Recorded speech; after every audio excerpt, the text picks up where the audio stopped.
এবাৰ আমি সাউন্ডটা কবিতা এই অনুষ্ঠিত অংশটি আমাৰ কেন অনুভব দিয়ে মঞ্চতে এইবাৰ অনুষ্ঠিত কবিতা পাঠ কৰিবলৈ আহ্বান কৰিছো অংশগ্ৰহণ জনাওক।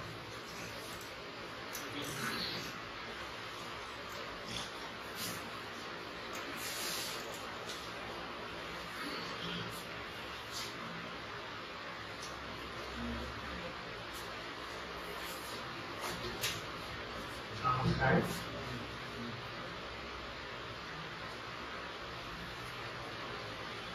মঞ্চত তথা সমগ্ৰ আত্মসত্তা পৰিচিত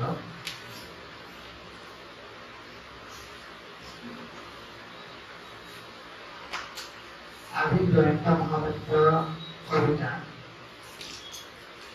এই কিতাপখনৰ উন্মোচনী অনুষ্ঠানত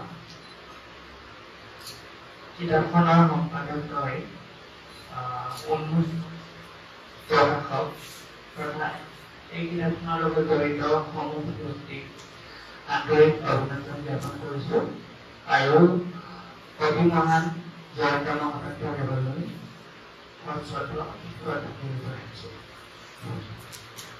মই এই পুথিখনত নিৰ্দিষ্ট 5টা কবিতা অনুবাদ কৰিছিলোঁ। মোৰ অনুদিত 5টা কবিতা নিৰ্দিষ্ট হৈছে, তাৰে এটা কবিতা মই পাঠ কৰিছোঁ। ইয়াৰ নাম ৰূপনতা।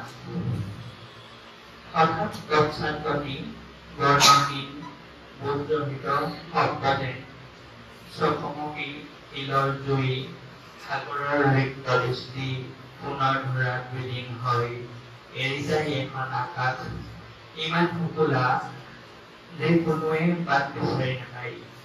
টিকটিকে ৰঙা জবাৰ সেই গহীন কণ্ঠৰ আছে নিজৰ চাহ ঢুকি পোৱাৰ ভকতি সূৰ্যই মাথো উপভোগ কৰে মূৰ্খামি অবান্তৰ অপৰাধৰ পিছত মোৱাৰ নৰ্ণতাৰ মখা মোৰ চাৰিওদিশে জিলিকে পৃথিৱীৰ মচিন চাল মোৰ বাস ঠাই পৃথিৱীৰ এনে বহু ঠাই সমান নেকি কিজানি মই সুখী আজি আন্ধাৰৰ সৈতে মোৰ জ্যোতি যেনেকৈ পোহৰৰ সৈতেও প্ৰকৃতিৰ প্ৰথম কবি চৰাইবোৰে মোক ব্যস্তই বন্দী কৰিছে।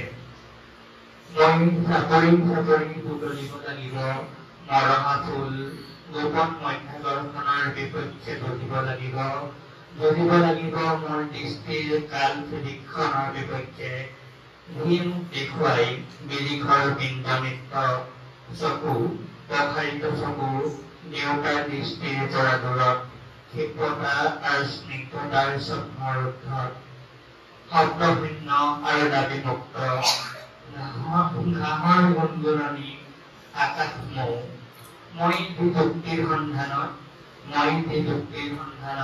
সেই যুক্তি দেখে মই শব্দ ধন্যবাদ।